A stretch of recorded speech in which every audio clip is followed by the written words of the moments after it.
निश्चित भाव में तांकर संगठन एवं तांकर जो मिशन थिला ओडिशा को किभली भाव में यशस्वी करैबा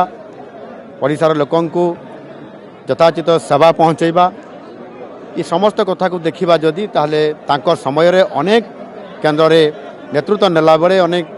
विकासमूलक काम जमिति आपंकर कनक तुरारू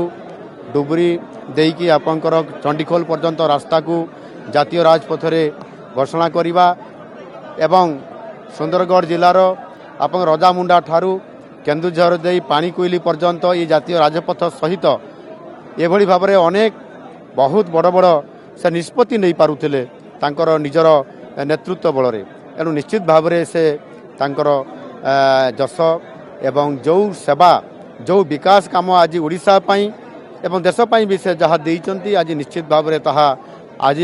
ओडिशा विकास क्षेत्र में गोटे ओडिशा को आगो को नेबा पई निश्चित भाव में बहुत शक्ति जोगेइछि एवं तांकर ये अमर आत्मार सद्गति कामना करुछि।